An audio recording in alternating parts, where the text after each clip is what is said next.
Welcome to Split 3 once again, Week 9 Brands Hatch, and for the first time ever in the history of the Clio SoF, we have a third split race here in Brands Hatch, which means we have no history or past winners to talk about, but doesn't matter. Instead, let's take a look at the Split 3 standings.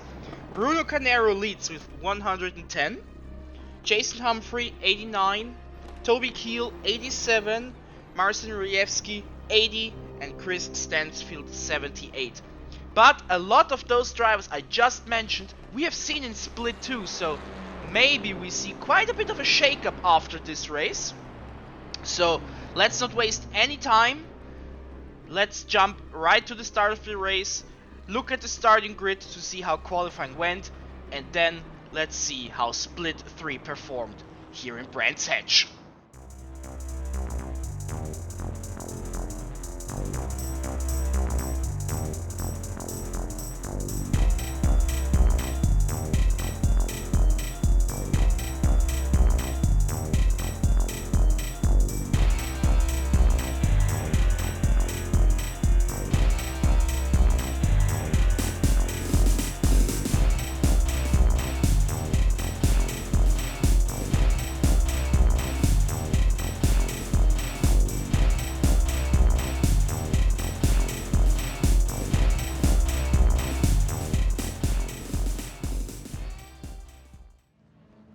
We know our starting grid, 18 cars, Split 3 here in Brands Hatch, the Grand Prix layout, and Split 3, let's go!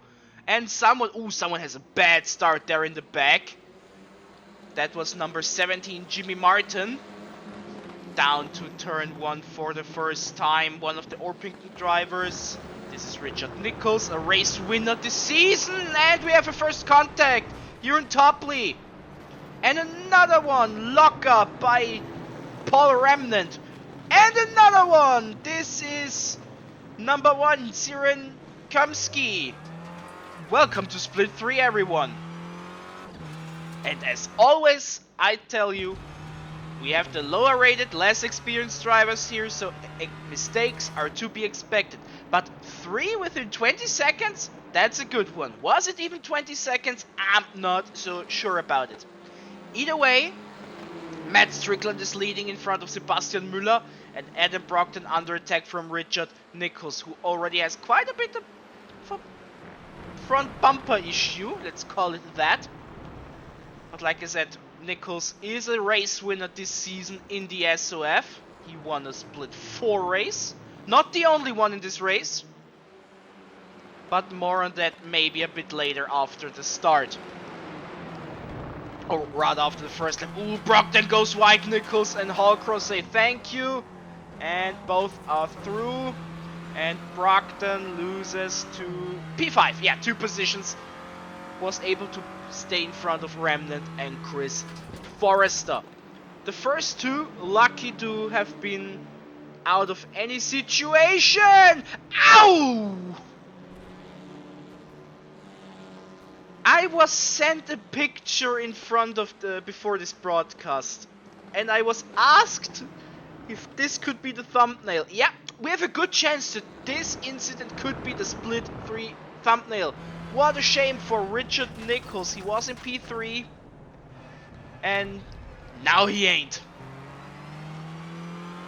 What a race! What a race! A lot of incidents and a driver that got spun around in lap 1, turn 2 is in the top 10. Crazy. Also crazy is the non-existent front bumper of James Hallcrow, which should give him quite a bit of a speed deficit against Paul Remnant in the higher speeds.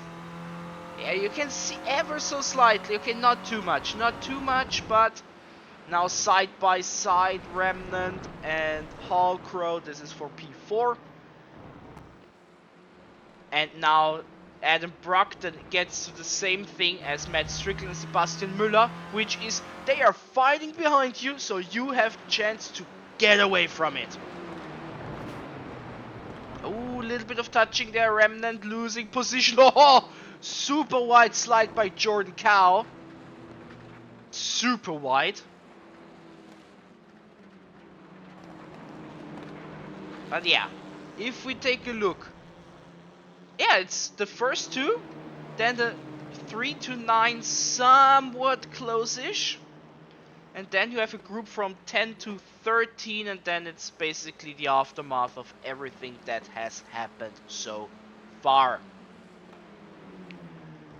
But everyone is still driving, even Richard Nichols after that massive shunt. The only quote-unquote good thing, it was basically near the pits. Oh, Casey Martin goes wide. Nice livery, by the way. I like it. Oh, I just noticed we have a Casey Martin and a Jimmy Martin. Are those related? I don't know. What I see are two cars with the same livery, which is always nice to see. Ellen Olsen and her crew.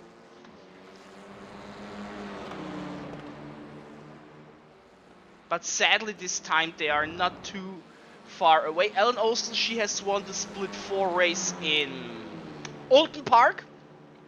This was in week 4, I believe. I think it was week 4.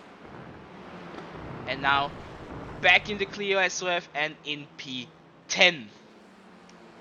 But the gap to P9 is big, 4.5 seconds. And maybe now the race has settled down a little bit. So we can get some sense of normality. Adam Brockton getting past James Halcrow. No, he was not able to get away from the pack, which shows in him losing the position. Good thing for Strickland and Müller, especially for Müller. He's the number 16 rated driver. So, a quote-unquote low iRating, but being in P2 would be a nice gain. Ewan Topley, he was in some incidents like basically everyone in that position realm, I would say. Jose Martinez defending. Oh!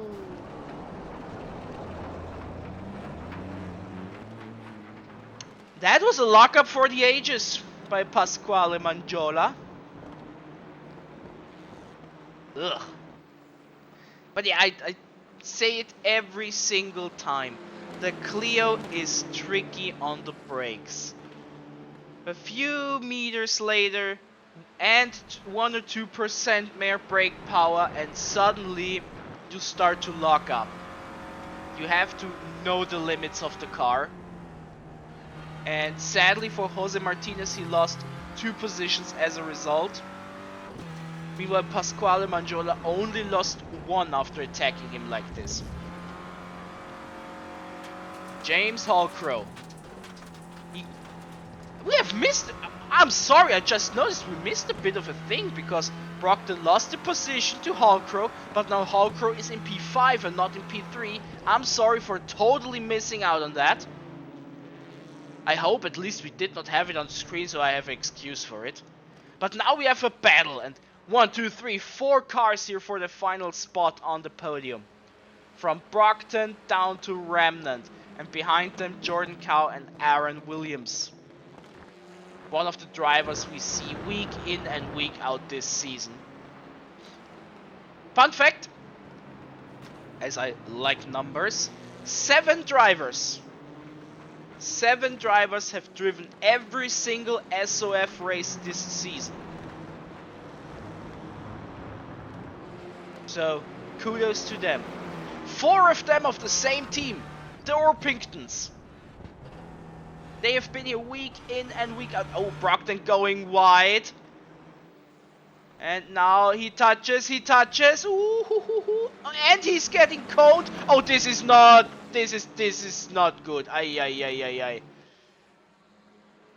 And more touching. And both of them are gone because these were incident points 17 or more. Forrester and Halcrow, a double DSQ. And if we could now change to another car, please, that would be lovely. We won't see anything from them. Thank you. Oh, Remnant! What happened there? What happened there? That was a huge shunt out of nowhere, basically. Maybe an issue with the brakes? With the pedals? I don't know, maybe a massive... Here, In German we say Standbild. Still image. I don't know what the technical term for English speakers is. In German we say Standbild. Freeze frame. Freeze frame. Maybe an extended freeze frame. And man. What a race. Not the cleanest race, not the most fair race. Mistake riddled, but this is split 3. And the bottom split, as I said every single time, has the less experienced drivers that do mistakes. Oftentimes not out of ill intent, but rather of not knowing better or not knowing the limits of the car. Ay. But I know for who it is a great race, Strickland and Müller. They don't know anything that happened back there. Nothing. For them, they could be the only 2 cars on the track. It doesn't matter. There's a 10-second gap between Müller and Brockton. 10 seconds. They don't know anything that has happened. At Max, they had a spotter telling them there's an incident in such and such. But this is it. They can chill, they can vibe, and they can get an easy 1-2 for them. Not so easy though for P3 downwards. There is a battle for the positions. With Brockton, Cow, Kamsky, which I probably butchered the name, and Aaron Williams. I mean, Aaron Williams, we've seen he has not directly the pace, but good comeback drive by Siren Kamsky though, after being spun around in lap 1. Back to P4. Maybe even P3 is a possibility. That would mean a real good comeback drive for him. Jose Martinez, number 3 car, sadly just in P12. Fighting against Kenneth Curven, who got past him just moments ago. So the trajectory is rather down the grid than up the grid. Adam Brockton. We see him most weeks. Same as Jordan Cow we see a lot. Aaron Williams we see basically every week. Richard Nichols we see a lot. So yeah, there, even though in the bottom split, as it is this week, we see many familiar names, which is a good thing, because the best way to learn a car is to drive it repeatedly. Olsen against Topley, this would be for P7. Ewan Topley, the new Mr. Blobby. We still miss Matty Sinclair. Maybe we see him back next season. I would hope so. Paul Remnant, Jose Martinez. This is for P12. Oh, Jose really struggles. He really struggles. And Remnant to the inside. Easy overtake. Jose, I don't know if you are watching this. If you do, when do you upshift? Or for every driver, when do you upshift the Clio? If you upshift at 6,000 something, forget it. This car needs to be upshifted, and listen to me people, 5,500 RPM. Trust me, bro. Nah, for real. You need to upshift early in the Clio, and 5,500 RPM is the sweet spot. So whenever I see cars struggling, especially on the straights, my first question would be, when do you upshift? You just saw it on who was it? Was it Brockton who we just drove with? I'm sorry, I was just not too focused on who it was, but he upshifted at almost 5.5, which is the way to go. 1.5 minutes, which means this must be the final lap of the race. Matt Strickland just started it.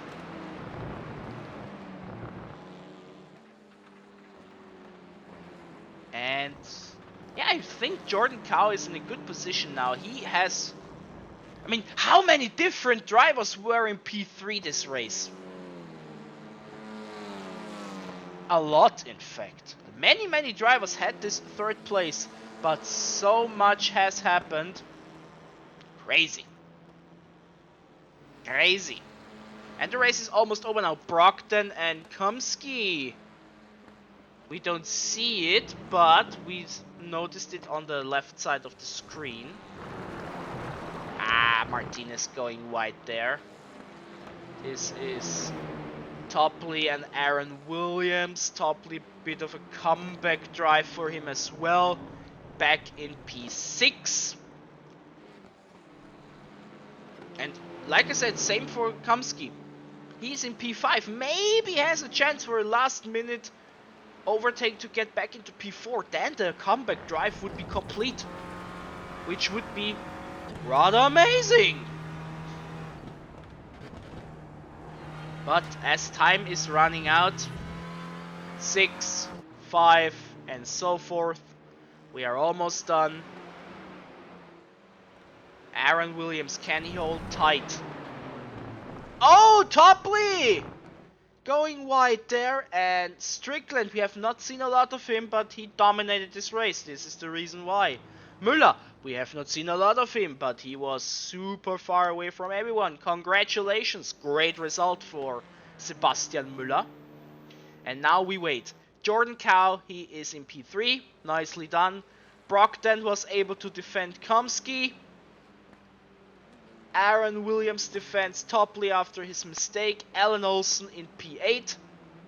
Not a win this time, but higher up than the number on the car is always a good thing. Shane Hanna, Manjola, Remnant, Kenneth Curven, Jose Martinez, and now we have to wait quite a bit. Was Jimmy Martin, sorry, was he lapped before the end of the race? So we will see if we get the results after Richard Nichols gets over the finish line. I think he was lapped. There we have Casey Martin. Nice looking car, like I said, I really like the livery. And Richard Nichols after his massive shunt. I think he was not lapped. I think we really have to wait for Jimmy Martin. We see him riding there, the red and black car. And Müller, yeah, as a number 16 driver, P2, amazing result. Congratulations. I'm just not sure if we will get the results screen fully because we had to wait so long for Jimmy here. But here he is now over the finish line. Will we get the full thing or will the replay end? Either way, no blame on that. But yeah, what a crazy race. Especially the first half. Okay, we get the full thing. Good. So let's jump right to the standings. And then we will see some of the replays of this race. So we'll be right back. And we are back at the standings, and as usual we try to find our participants from Split 3 first in the top 50, which is sometimes a bit hard, especially with the point system on duncanwatts.com, but maybe we find one or two, and then we take a look at this championship standings over on ClioSoF.com. As usual, both links are in the description, but now let's find our Split 3 participants. We talked enough about these drivers already. Let's find them together, shall we? No. Nichols, the unlucky Richard Nichols. He's been there every week. P39. Then we also have Paul Remnant, Aaron Williams, Adam Brockton. Okay, we had a few. We have a few in the top 50. So, hey, that's neat. You know, the bigger the fields, the tougher it gets, especially for the lower split to get into this. But having a few of them in the top 50 is neat. I really like to see it. And now if we take a look at the split 3 standings, we see something very, very interesting. None of the top 5 have changed. What is so interesting about it? I know, I'm sorry. But legit, nobody out of the top 5 was in this race. They were either in split 2 or did not start. So nothing has changed up top. A few things have changed beneath it, like Adam Brockton jumping to P6 for example, but yeah, not a lot has changed as a result of this. Very, very interesting. And if we scroll and scroll to see how many drivers have we seen in split 3, over 60, over 70, over 80, over 90, 93 drivers have participated in a split 3 race. 93, that's a lot. And if we jump back to the top to finish this up, thing I always forget. Yeah, but this is the first time that we have seen no change in the top 5, not even in terms of points. This is a first one, ladies and gentlemen. So yeah, what a race, what an eventful race. Damn. But yeah, we are almost done. Just a few replays to end the week, and then next week for week 10 out of 12, so we have 3 more weeks left, we are heading up to Norway to the Ratskogen Motor Center, a free track, so maybe we have a nice big grid there as well, maybe even 4 splits, who knows. It's a interesting little track and it is free, so participate. Either way, this was it for me. I hope you enjoyed all 3 races. And yeah, Ratskogen it is next week. But now a few highlights and then I hope you have a good time. See you.